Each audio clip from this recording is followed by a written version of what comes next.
보겠습니다. 사도행전 4장 13절로 22절까지 신약성경 192페이지.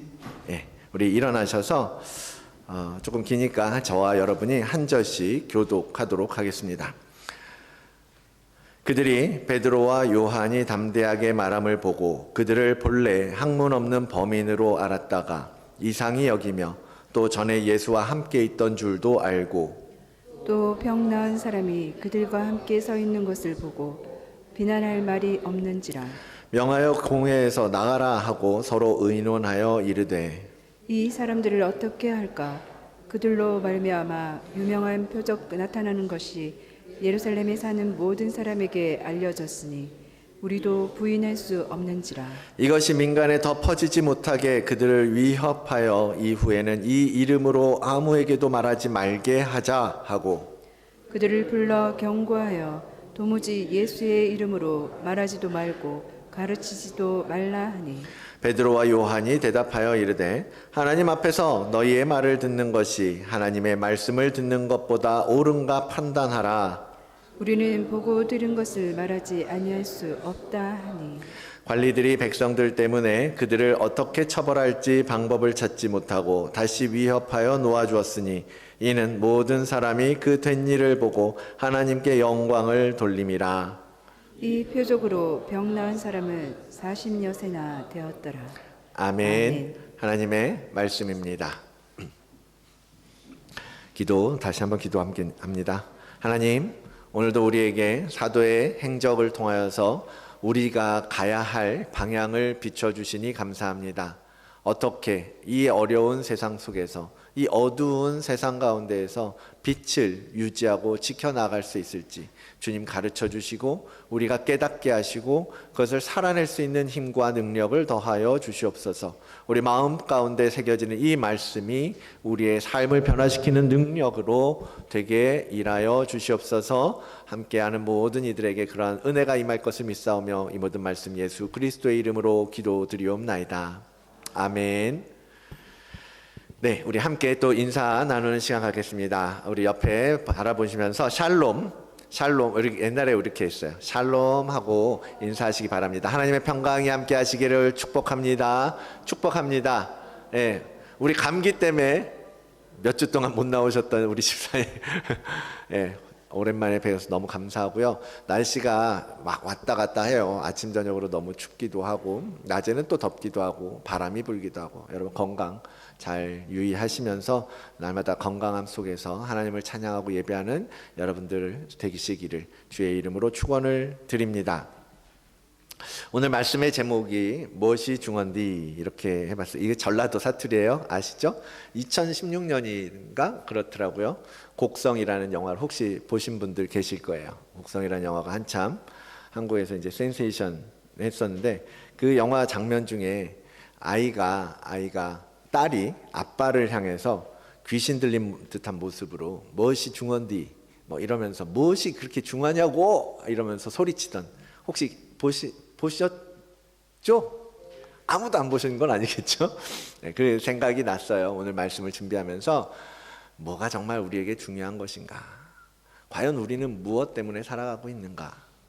그 생각을 하면서 이 대사가 생각이 났습니다. 한번 같이 심심한데 한번 따라해 볼까요? 잠도 깰 겸 무엇이 중헌디? 무엇이 중헌디? 전라도 사투리예요. 전라도인데 하도 경상도 사투리 따라하다 보니까 전라도 사투리도 이상해진 것 같아요. 우리가 살면서 정말 중요한 것을 놓치면서 살 때가 참 많습니다. 정작 중요한 건 잃어버리고 사소한 것들에 정신이 팔려가지고 정말 그 사소한 일에 목숨 걸면서 살아가는 이 시대에 정말 많은 사람들이 그렇게 살아가고 있는 것 같아요. 사람들의 연구나 이야기를 들어보면 부부싸움의 시작도 뭐예요? 대부분 사소한 문제에서 시작한다고 그래요. 사소한 것 때문에 시작한 티격태격하고 티키타카가 결국은 뭐 사내 못 사내 하는 이야기까지 번져가는 것을 여러분은 많이 저만 아니면 여러분도 같이 경험하셨으리라 생각합니다. 정말 사소한 문제, 진짜 뭐 치약을 어디서부터 짜느냐, 뭐 이불을 정리 좀 하고 나가라, 아니 불 좀 끄고 나가라. 정말 사소한 문제인데 그것 때문에 시작해서 정작 중요한 것을 잃어버리는 일들이 너무나 많다라는 것입니다. 오늘 본문을 보면서도 사실은 우리가 살아가면서 놓치는 것이 그냥 삶의 문제뿐만 아니라 우리의 영적인 모습 속에서도 그 사소한 것에 얼마나 목숨 걸고 살고 있나 생각해 보지 않을 수가 없었습니다. 여러분에게는 여러분의 영적인 삶에 있어서는 과연 무엇이 가장 중요한 일입니까? 여러분은 무엇을 위해 살고 있고 무엇 때문에 여러분은 살고 계십니까? 오늘 본문의 설교의 핵심은요, 코람데오의 삶이에요. 코람데오. 이게 라틴어거든요. 코람이라는 것은 어떤 존재 앞에 있는 것, 상태, 누구 앞에라는 말이에요. 그리고 데오라는 말은 신, 하나님을 의미합니다. 그래서 코람데오라는 말은 무슨 뜻이냐면 하나님의 얼굴 앞에 있다라는 말이에요. 하나님의 얼굴 앞에 있는 상태를 이야기해요. 그래서 아마 여러분들 주변에서 코람데오라는 뭐 합창단이라든지 선교기관이라든지 뭐 그런 이야기를 아마 들어보신 분들 계실 거예요. 그런 명칭. 그게 그런 뜻이에요. 하나님의 얼굴 앞에 서 있다라는 말이죠. 그래서 이 코람데오의 정신, 그러한 코람데오의 삶의 자세, 그리스도인이라면 정말 우리가 중요하게 여겨야 할 삶의 자세가 바로 이 코람데오라는 말인 거예요. 날마다 어떤 순간이나 어디서나 우리가 하나님 앞에 서 있다라는 것, 그것을 기억하고 산다면, 그것이 우리의 삶 가운데에서 실현된다면 우리는 분명 변화의 길을 걷게 될 것입니다. 오늘 본문은 그러한 이야기를 명확하게 분명하게 드러내주고 있는 것이죠. 다시 한번 본문 19절을 같이 읽어볼까요? 함께 읽어볼게요. 베드로와 요한이 대답하여 이르되 하나님 앞에서 너희의 말을 듣는 것이 하나님의 말씀을 듣는 것보다 옳은가 판단하라. 베드로와 요한은 지금 자신들이 하나님 앞에 서 있다라는 것을 분명하게 직시하고 있었던 거예요. 그리고 그것을 결코 가벼이 여기지 않았다라는 겁니다. 아니, 그 무엇보다도 그 하나님 앞에 있다라는 생각, 그것이 그 다른 어떠한 조건보다도 중요한, 선택해야 할 첫 번째 조건이었음을 그들의 삶을 통해서, 그들의 이야기를 통해서 우리는 볼 수 있는 것입니다. 오늘 선포되는 이 말씀을 통해서 정말 이 코람데오의 정신, 그것을 우리의 삶으로 결단하고 우리 삶 인생 가운데 무엇이 중요한지 생각하고 무엇을 중요하게 여기고 살아야 할 것인지 하나님의 거룩한 진리의 빛이 임하게 되시기를 축원합니다. 지난주에 보았던 것처럼 시대의 권력자들 앞에서 담대하게 성령의 말하게 하심을 따라서 예수 그리스도의 복음을 전한 이 베드로와 요한을 비롯한 사도와 제자들, 그들의 그 당당함 앞에서 제사장들, 관리들, 서기관들, 뭐 이 사람들은 할 말이 없었습니다. 그나마 그들은 이 진리 앞에, 진실 앞에 저들도 양심적으로 반응하는 모습을 볼 수 있습니다. 그래서 비난할 말이 없었다라는 거죠. 무슨 말을 하겠습니까? 실제로 치유를 받은 한 사람이 있고 그 기적에 대해서 설명할 수 있는 사람은 아무도 없잖아요. 그러니까 할 말이 없는 거죠.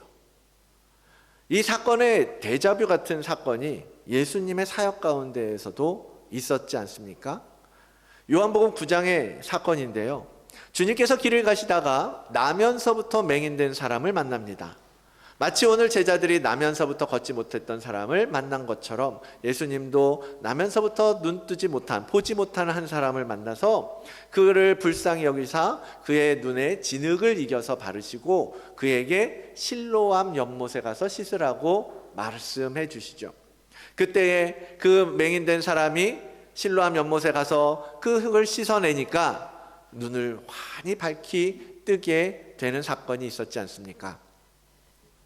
그때 많은 바리새인들이 그 사람을 보고서 막 신문하듯이 묻는 거예요. 아니, 당신 도대체 어떻게 눈을 뜨게 되었느냐? 못 살게 굴고 괴롭힙니다. 어떻게 무슨 일이 있었느냐? 누가 이렇게 했느냐? 막 따지고 그 부모까지 불러서 저 사람이 네 맹인데 낳았다는 네 아들이 맞느냐? 막 이런 거를 따지면서 묻는 거예요. 그럴 때에 결국 그들은 아무 말도 하지 못하고 그냥 위협을 하면서 너 당신 나가서 무슨 말 하지 마라고 하면서 돌려보내는 장면, 그게 예수님께서 보여주셨던 장면이고 오늘 베드로와 요한 가운데 있었던 사건과 마찬가지의 모습이라는 것입니다. 복음이라는 것은 역사적 사실이요 영적인 진리입니다. 세상은 그 진리에 대해서 수많은 도전을 하지만 사실 그들은 아무 할 말을 할 수 없는 거예요. 예를 들면 하나님께서 천지를 창조하셨다라고 우리는 성경에 기록된 것을 믿고 있습니다. 그런 세상은 뭐라고 말해요? 그런 게 어딨냐? 이 세상은 그냥 진화에 따라서 수십만 년 동안 자연스럽게 변화되어 왔다라고 말합니다. 그러나 자세한 그 속 내용을 보면 사실은 그들도 아무 근거가 없어요. 과학적으로 뭐 이렇다 저렇다 설명을 해보지만 다 가설이고 추정이고 그랬을 것이다 라는 것을 가정하여 내세우는 논리이지, 그들도 사실 이것이 과연 누가 어떻게 이 땅이 지어졌고 이 세상이 흘러왔는지 설명할 수 없단 말이에요. 그러나 우리가 창조의 관점에서 봤을 때 여러분 보십시오. 이 세상이 흘러가고 있는 것, 이 수많은 천체 물리 속에서 지구와 태양과 행성들과 별들과 또 지구 안에 이 수많은 바다와 물고기와 식물들과 이런 것들이 흘러가고 살아내고 있는 모습들을 보면서 우리는 하나님, 그러니까 창조자, 누군가 이 세상을 창조하지 않았다라고 부인할 수가 없는 거 여러분 아시잖아요. 여러분 믿으시잖아요. 이 세상에는 창조의 증거가 너무나 명확하게 드러나 있지 않습니까? 지금 베드로와 요한이 설교하는 이야기를 들으면서 이 세상의 권력을 가진 제사장들, 관리들이 성질을 내지만 이 창조하신 하나님 앞에 아무 할 말이 없는 것처럼 그들에게도 반박할 논리가 없는 거예요. 16절에 보니까 이 사람들을 어떻게 할까? 예루살렘에 사는 모든 사람에게 알려졌으니 우리가 부인할 수 없다라고 말하잖아요. 그들도 사실 이 사실을, 이 진리를 부인할 수가 없다라는 거예요. 그나마 그들이 할 수 있는 건 뭐예요? 이 말을 하지 말라고 입을 틀어막는 것 밖에 없었던 거죠. 그 시대를 주름잡는 그 사람들의 묘수라고 나온 것이 그냥 나가서 딴소리 하지 마라, 쓸데없는 얘기하고 다니지 마라 라고 협박하는 게 다였다라는 거예요. 참 구차하고 측은하고 불쌍하기도 하죠. 우리가 믿는 하나님의 진리를 여러분 자신을 가지고 믿으시기를 바랍니다. 이 세상이 아무리 하나님 앞에 도전한다고 해도요, 우리가 믿는 전지전능하신 하나님, 우리가 경험한 이 영적인 사실, 그것은 비록 눈에 보이지 않고 눈에 보이도록 설명할 수 있는 그러한 방법은 너무나 미약할지라도 그 영적 경험 속에서 하나님께서 우리에게 주신 믿음, 하나님께서 우리에게 가르쳐 주신 그 진리에 대해서 세상은 그 어떤 것으로도 반박할 수 없다는 것을 여러분 믿으시고 여러분의 믿음대로 당당하게 설명하고 증거하며 살아가는 여러분들이 되시기를 바랍니다. 사도들은 지금 그들의 이 어이없는 명령에 대해서 지금 어떻게 대응하고 있습니까? 아까 처음에 말씀드렸던 것처럼 하나님 앞에서 너희의 말을 듣는 것이 하나님의 말씀을 듣는 것보다 옳은가 한번 너희가 생각해 봐라 라는 거예요. 지금 사도들이 그들에게 오히려 반문하고 있는 거죠. 뭐가 중요한 것이냐, 무엇이 너희가 원하는 것이냐, 뭐가 정말로 중요한 것이기에 너희가 이렇게 행하는 것이냐 라고 묻는 거예요. 너희도 하나님 믿는 사람 아니냐, 하나님의 백성이고 하나님의 법을 따라가고 있지 않느냐, 그러면 누구의 말을 들어야 하겠느냐, 따라야겠냐. 당연히 너희가 믿는 하나님의 말씀대로 하나님의 뜻을 따르는 것이 합당한 거 아니냐, 그게 더 먼저고 그게 더 중요한 거 아니냐라고 지금 그들에게 핵심을 찌르고 있는 거예요. 사도들은 지금 내가 어디에 있는지, 내가 서 있는 자리가 어디인지, 누구 앞에 서 있는지 분명하게 인식하고 있었다라는 거죠. 난 지금 하나님 앞에 있다. 나는 하나님의 말씀을 듣는 것이, 하나님의 뜻대로 행하는 것이 그 무엇보다도 중요하다라는 것을 안다. 하나님 앞에서 내가 어떻게 거짓을 말하고 어떻게 세상에 굴복하는 삶을 살 수 있겠느냐. 그건 너희도 마찬가지 아닙니까? 그건 너희들도 너희가 믿는 하나님 앞에서 있다면 너희 제사장들도 너희 서기관들도 마찬가지여야 되는 거 아니냐. 사랑하는 성도 여러분, 여러분의 삶에서 정말 날마다 여러분이 하나님의 얼굴 앞에 있음을 기억하며 사시기를 원합니다. 우리가 중요한 걸 놓치고 살 때가 너무나 많잖아요. 우리의 삶의 기준 따라가다 보면 정작 중요한 것을 잃어버리고 그냥 사소한 것에 목숨을 걸고 사는 것은 아닙니까? 하나님의 얼굴 앞에 있다라는 것이 무슨 뜻입니까? 첫째는 하나님의 임재를 인식하고 산다라는 거예요. 하나님께서 지금 나와 함께 계시다라는 것을 날마다 계속적으로 인식하는 거죠. 하나님이 지금 날 보고 계셔? 하나님이 나와 함께하고 계셔? 하나님께서 나를 지키시고 보호하고 계셔? 하나님께서 나를 인도하고 계셔? 날마다 계속 모든 순간 속에 하나님이 지금 나와 함께 내 앞에 계시다라는 것을 인식하는 것. 시편 139편을 보면요, 다윗의 시입니다. 다윗이 전지전능하신 하나님 앞에서 살아가는 자라는 것을 고백하는 노래거든요. 여호와여, 주께서 나를 살펴보셨으므로 나를 아시나이다 라고 시작하는 이 시 가운데 내가 주의 영을 떠나 어디로 가며 내가 주 앞에서 어디로 피하리까 라고 고백합니다. 주님은 어디나 계시다라는 거죠. 주님은 만유 가운데 계시며 무소부재라고 얘기해요. 계시지 않는 곳이 없다. 모든 곳에 계신 하나님이심을 다윗은 이미 알고 있었던 거예요. 다윗이 지금 그 하나님 앞에서 숨고 싶고 피하고 싶어서 지금 노래하는 거겠습니까? 아니에요. 17절에 보면 하나님이여 주의 생각이 내게 어찌 그리 보배로운지요. 하나님의 생각이 너무나 크십니다. 하나님의 생각이 너무나 깊으십니다. 하나님만이 참 왕이십니다 라고 하나님을 높여드리는 거예요. 그 하나님께서 나를 보호하시고 그 하나님께서 모든 순간에 나를 인도하고 계신다라는 것을 노래하고 있는 거거든요. 하나님 앞에 있다라는 것을, 하나님을 인식한다라는 것을 여러분 하나님 앞에 감시받는다라고 착각하지 마십시오.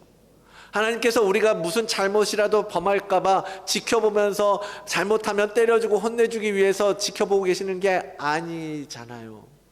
하나님께서 우리 앞에 계신다라는 것은 하나님께서 우리를 보호하시고 우리를 인도하시고 우리를 바른 길로 걷게 하시기 위해서 우리와 함께 하시는 것 아닙니까? 그 하나님을 인식함으로 말미암아 우리는 죄 가운데로 다시 빠지지 아니하고 어둠 가운데에서 다시 빛 가운데로 나오게 되고 하나님께서 기뻐하시는 삶으로 선택으로 나아갈 수 있게 되는 것 아닙니까?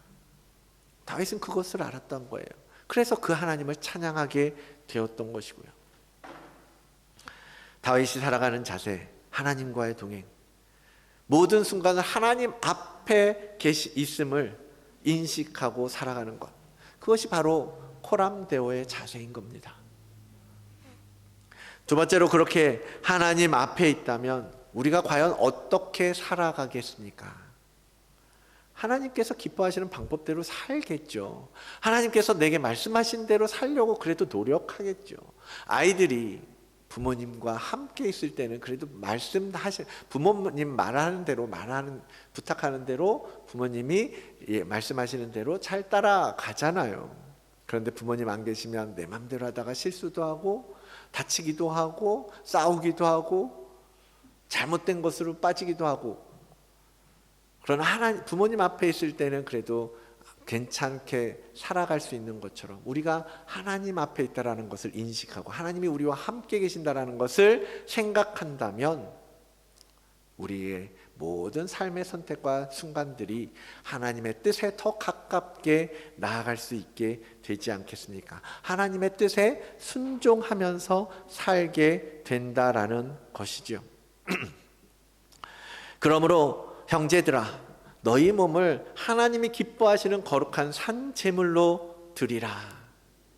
하나님께서 하나님 앞에 우리가 나아갈 때 하나님 앞에 산 제물로 드리는 것, 그것이 우리의 영적 예배라고 말씀하고 계십니다. 우리의 삶의 예배라, 늘 하나님 앞에 드려진, 하나님과 함께 마주하며 걸어가는, 순종하며 살아내는 그러한 삶이 되어야 한다라고 말씀하시는 거예요. 그것이 코람데오의 삶이겠죠. 하나님 앞에 있다고 말씀하면서, 생각하면서 우리 마음대로 마구마구 어기면서 무시하면서 살 수는 없지 않겠습니까? 그래서 세 번째, 겸손해지게 되는 거예요. 겸손해지는 거예요. 하나님 앞에서 하나님이 어떤 분이신지 안다면, 하나님의 그 전능하심, 하나님의 그 전지하심, 하나님의 그 온유하심, 하나님의 그 크심, 그 앞에서 우리가 무엇을 하나님 앞에 대꾸하고 이야기할 수 있겠습니까? 근데 우리가 한순간 우리의 코람데오를 잃어버리면, 우리가 하나님 앞에 있다라는 것을 놓치는 순간 어떻게 돼요? 내 의지대로 살게 되는 거예요. 내 마음대로 가게 되는 거예요. 내 뜻대로, 내 고집대로 가게 되는 거예요. 왜? 내가 제일 크고, 내가 제일 잘 알고, 내가 제일 경험이 많고, 내가 제일 잘 할 수 있다라고 생각하는 우리 안에 있는 교만과, 우리 안에 있는 거짓과, 우리 안에 있는 탐심이 우리를 그렇게 이끌어가고 가게 되거든요. 그러나 하나님 앞에 있다라는 것을 알면 그 하나님 앞에서 우리는 아무것도 내세울 수 없게 되지 않겠습니까? 야고보 사도는 이렇게 말씀하십니다. 주 앞에서 낮추어라. 주 앞에서 낮추어라. 그리하면 주께서 너희를 오히려 높여주실 것이다. 주 앞에서 우리가 겸손하게 살아갈 때에 하나님은 오히려 우리를 높이신다라고 약속하고 계시는 거예요. 그러니 우리가 겸손하게 살지 않을 이유가 뭐가 있겠습니까? 우리가 우리 자신을 낮추는 것을 왜 두려워하고, 그것이 뭐가 아쉬워서 낮추지 못하고 낮아지지 못하고 살 필요가 뭐 있겠습니까? 하나님께서 우리를 높여주신다고 약속하고 계시는데 왜 우리는 높이 올라가려고만 하게 되는 것입니까? 여러분, 하나님 앞에서 우리의 모습을, 우리의 마음을, 우리의 속 깊은 곳에 있는 우리의 욕심을 점검해 보시기를 원합니다. 그 하나님 얼굴 앞에서 겸손하게 그분의 말씀을 경청하고 순종하며 사는 여러분들이 되시기를 바랍니다. 이렇게 하나님의 얼굴 앞에서 코람데오의 삶을 사는 사람들이 바로 본문 속의 사도들의 모습인 거예요. 사도들에게는 하나님 앞에서 하나님의 말씀을 듣는 것이 절대 선인 거예요. 그것을 결코 거부할 수 없고 무시할 수 없었던 겁니다. 그래서 하나님 앞에서는 겸손하게 굴지만, 그러나 세상을 향하여는 당당하게 서 있는 거예요. 그리고 세상을 향하여 20절, 우리는 보고 들은 것을 말하지 아니할 수 없다. 우리는 보고 들은 것을 말하지 아니할 수 없다. 여러분 함께 다시 한번 읽어볼까요? 시작. 우리는 보고 들은 것을 말하지 아니할 수 없다. 아멘. 사도들은 증인으로서 살기로 결단하고 선택한 거예요. 그 증인의 삶이란 무엇입니까? 본 것을 말하고 들은 것을 전하는 거예요. 우리도 코람데오의 삶을 살면서 그 인생 가운데 하나님께서 보게 하시고 하나님께서 들려주신 것들, 하나님께서 우리 삶 가운데 행하신 것들, 하나님을 통하여 우리가 경험한 것들, 그것을 전하면서 살아가는 여러분들이 되시기를 바랍니다. 거기에 무엇을 덧붙일 필요도 없어요. 조각조각 내가지고 짝 입게 하고 편집할 필요도 없습니다. 그저 하나님께서 말하게 하시는 것, 하나님께서 우리에게 보여주시고 우리에게 전하게 하시는 것, 그것을 여러분 말씀하시면 되는 거예요. 그것이 바로 증인의 삶 아니겠습니까? 예수님께서 제자들과 복음을 전하는 중에 사마리아 땅을 지나가신 적이 있죠. 그게 요한복음 4장에 기록되어 있는 말씀입니다. 수가성 여인의 이야기. 거기서 주님은 한 여인을 만나요. 그리고 그 사람과 많은 대화를 하면서 그에게 내가 메시아, 바로 내가 기다리는 메시아이다 라고 나타내시죠. 여인은 거기서 메시아를 만났고 구원자 되신 주님을 믿었어요. 놀라운 복음을 경험하게 된 거죠. 그러니까 그녀가 어떻게 합니까? 자신이 가지고 나왔던 물동이를 다 버려둔 채로 사람들에게 달려가는 거예요. 내가 메시아를 만났다. 내가 그리스도를 만났다. 나에게 이렇게 말씀하신 이분이 바로 그리스도가 아니겠느냐라고 이야기하는 거예요. 사람들이 그녀에 대해서 어떻게 생각을 하고 있는가, 그가 지금 어떠한 사회적 지위를 가지고 있는가, 그런 걸 따지지 않고 그녀는 달려갔습니다. 그녀가 무엇을 가졌는가 뒤돌아보지 않았어요. 그저 나를 만나주신 그 주님을 달려가서 이야기한 것입니다. 보고 들은 것을 말하지 않을 수가 없었던 거죠. 그것이 하나님 앞에서 증인으로 살아가는 자들의 모습 아니겠습니까? 사랑하는 성도 여러분, 우리도 그러한 증인으로 살아가야 하는 것입니다. 그러려면 먼저는 증언할 경험이 있어야겠죠. 만남이 있어야겠죠. 본 게 있어야겠죠. 들은 게 있어야 되겠죠. 그냥 지식적으로 여러분요, 아무것도 느낌 없이 성경을 말씀을 읽었다고 해서 그 성경 말씀에 나오는 구절들을 인용하고 그것을 이야기한다고 해서요, 그런 건 아무 힘이 없어요. 그 말씀을 통해서 나의 심령 속에 그 말씀이 내 삶 가운데 나타난 것들, 그 말씀을 통하여서 내가 변화되어진 것들, 그러한 이야기들을 통해서 그 말씀의 능력이, 그 복음의 능력이 나타나는 것입니다. 그러므로 여러분 먼저 하나님의 복음을 온전히 경험하시고 그렇게 보고 들은 것을 이제는 당당하게 하나님 앞에 서 있는 자세로 세상을 향하여 선포하며 나아가야 한다라는 것입니다. 하나님 앞에 있기 때문에요, 두려워할 것도 없어요. 하나님 앞에 있기 때문에 해야 할 말, 복음을 전해야 한다라는 그 마음, 그 전심을 다해서 그 일을 해야 되는 거예요. 하나님 앞에 있기 때문에 나의 의가 아닌 하나님의 영광, 하나님께서 하신 일, 그것을 드러내고 증거해야 하는 것입니다. 그것이 증인의 삶이요, 코람데오, 하나님 앞에 서 있는 우리들이 살아가야 할, 정작 우리가 행해야 할 중요한 그것이라는 것입니다. 우리가 그렇게 당당하게 복음을 증거할 때 세상은 우리를 향해서 손가락질하고 협박할 수는 있지만 우리를 결코 어떻게 할 수 없을 것입니다. 비록 역사 속에서 수많은 선교가 있고 피 흘림이 있고 고통당하는 사건들이 있었지만 그럼에도 불구하고 주님께서는 우리에게 이렇게 말씀하십니다.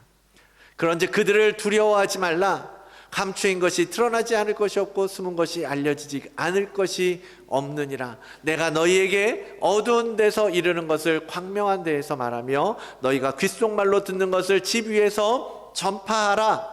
몸은 죽여도 영혼은 능히 죽이지 못하는 자들을 두려워하지 말고 오직 몸과 영혼을 능히 지옥에 멸하실 수 있는 그 하나님을 두려워하며 살라고 말씀하시는 거예요. 하나님 앞에 두렵고 떨리는 마음, 그것이 바로 경외라는 거예요. 경외심인 겁니다. 그 경외하는 마음을 회복하는 여러분들 되시기를 원합니다. 그래서 증인으로 살기를 결단하고 코람데오의 삶을 다짐하는 우리 모든 성도님들 다드림교회 공동체가 되시기를 주의 이름으로 축원을 드립니다.